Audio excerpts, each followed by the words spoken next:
Isang mapagpalang araw po sa ating lahat. Ako po si Nicole Castillo and welcome po sa aking daily devotion.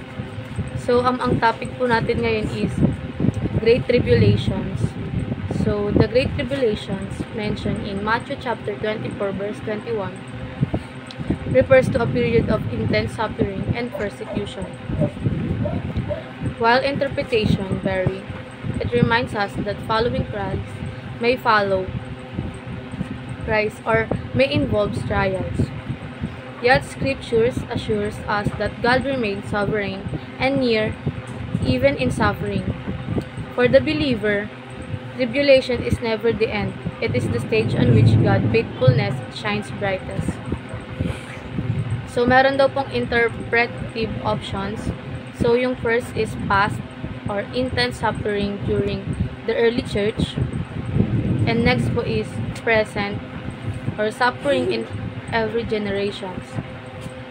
And last po is future or future intense suffering.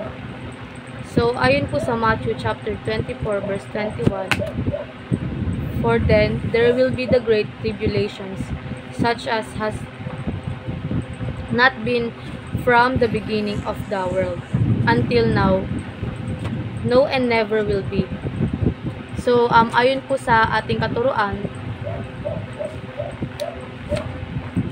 the suffering is not without a purpose. So, ang pagdurusa daw po ay hindi walang dahilan. So, lahat ng paghihirap na naranasan natin ay may layunin. So, may purpose po siya. So, maaaring para sa ating pag-grow o pagtuwid sa paghanda para sa mas malalim na relasyon sa Diyos. So, next po is suffering unites us with Christ. So, yung pagdurusa ay nag-uugnay sa ating kay Kristo. So, nang si Jesus ay naghirap sa krus, naranasan niya ang pinakamatinding sakit para sa atin. So, kaya kapag tayo ay naghirap, naalala natin ang kanyang sakripisyo at lumalalim ang ating pakikisa sa kanya. So, next naman po is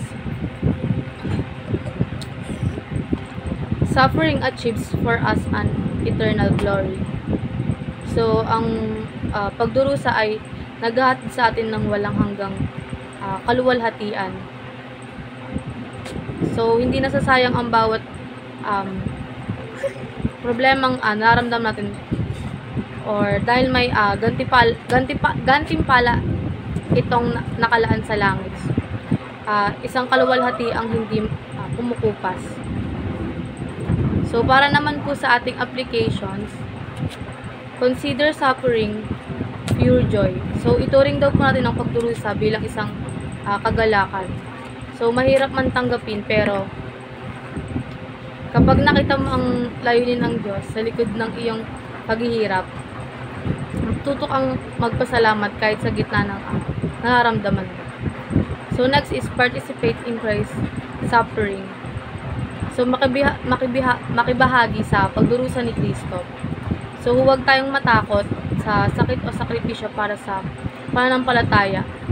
So, sa halip, yakapin natin ito bilang paraan ng pagsunod sa yapak ni Jesus. So, last is let your suffering become your eternal glory.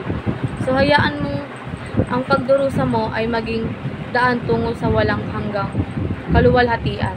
So, kung paano ginamit ng Diyos ang krus ni Kristo para sa kaligtasan ng mundo, gagamitin niya rin ang iyong paghihirap para sa mas dakilang layunin, isang gantimpala sa langit. And ayun lang po, maraming salamat.